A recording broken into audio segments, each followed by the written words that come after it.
It's not below us. No can go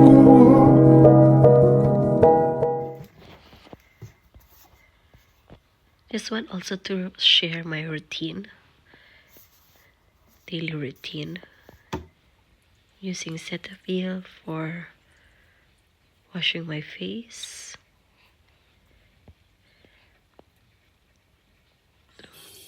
Try to wash your face 1 minute.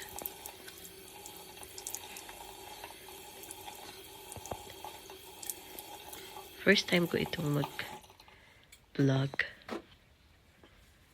Trying hard.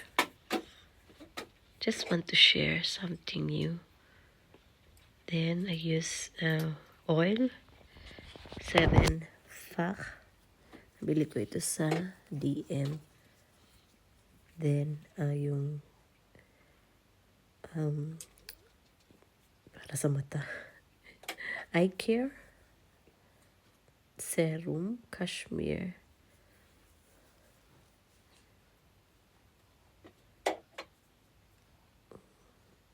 Let it dry like that. At yung aking cream, La Roche. Tama ba yung pagkabikas? La Roche. Ganun, tamata. Tapos, some perfume, body spray from Victoria's Secret, and Vaseline for my lips para hindi siya mag-dry. So, just wanna share this purchase of my Milben Sauga.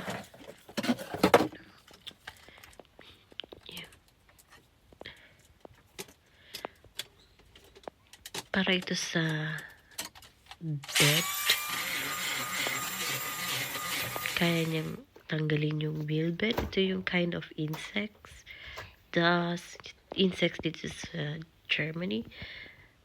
Dust and hair can also removed. So, yan yung result. Then, so my daily care for my breast kasi meron akong dry breast and meron ding sugat. So, yan yung ginagamit ko. Compression, galing sa DM, Medula. Then, yung Stiline Lag or hindi ko alam na sa Tagalog. Then, I'm using also Stuff Pindle. Ito yung tela. Hindi na siya diaper. Pero tela, yung ginagamit ko pag minsan kasi may allergy si baby sa plastic diaper. Ginamit ko na ito sa una kong baby, si Rachel. Kasi I want to save money and I want to save Mother Earth. Yeah. Yun yung talagang purpose ko. So, may iba't ibang klase akong binili ng stuff pindle. Ito, bago pa to. Mahirap buksan. Bambino Mio. Yeah. Yan yung mga binili ko. Pwede mo rin siyang i-adjust. Pwede mo siyang tupiin kung gusto mo siyang palitin. Pero, kasya na ito kay Angelina. Yung kahit hindi mo na siya paliitin. Tapos, meron din ito, pack-in. Pwede mo siyang lagyan ng laman sa loob. So, may different akong mga Einlage. So, meron yan. Galing din yan sa Bambino Mio. Fold mo lang siya. Tapos, insert. So, ganyan. Pwede na siya. So, pwede mo rin siya lagyan ng protection. This one. Para hindi masyadong dumikit yung tae.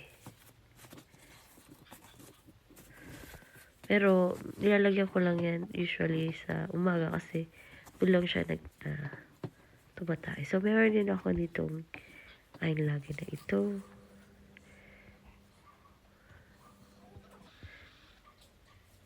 Diyan ko pala sinasampay din yung mga stuffed bindles. So, tutupi muna tayo. And ginagawa ko as a mother.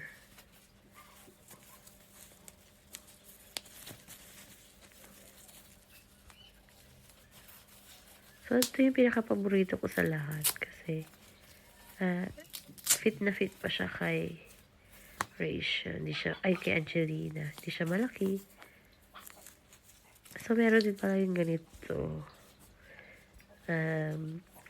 Pwede mo siyang ulit-ulitin. Palitan pagka nabasa na yung eyeliner. Pwede mo lang punasan yung pinaka-plastic niya. And then, palitan mo lang yung eyeliner. Ganyan. Tapos, pwede mo na siyang ilagay. Ganyan.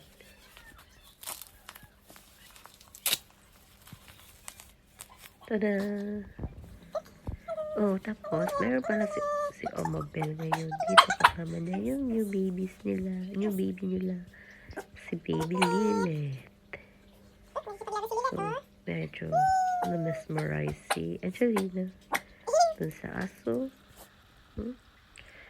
Bago siya. So, just like seeing yung aking mga deco. I love deco talaga lang sa bahay. Pero na-overwhelm ako pag minsan.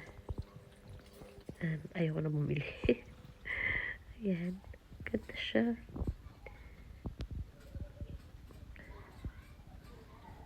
And then our new book. Shots from IKEA. Flex lang. Bagong linis lang din. Kaya sawgin lang. So, ganyan na. Matapos na yung mga tupihin. Daming tupihin.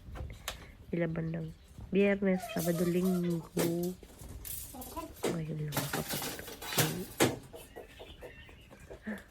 Maganda pala ito. Binili ko sa Lidl. Yeah. Yung robot namin kumain ng mga medyas. Ayan. Kaibigan ko to eh. Pag lang time, naglinis na lang siya 2 times a day. Ayan din. Maganda rin gawin. Ang lumang dyaryo. Magazines. Tapon na. And then, dinner time. Usually, si Papa Roy yung gumagawa ng aming dinner. So, salad. Lagi na. Yung prepare ito kasi he's on a diet daw. Ako naman, yan lang yung kakainin niya. Ako, parang posh spice. Yung kung unang-una ko kinakain mo lang. Tapos may menu pa. Tapos may dessert pa. Alam mo na, papadede tayo.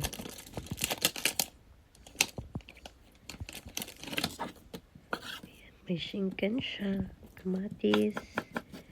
Pipino. At lalagyan niya yan ng itlog pa from our chicken. Then may dressing, salad dressing. And then done. May dinner na siya. And first, Nagsususulan pa siya, oh.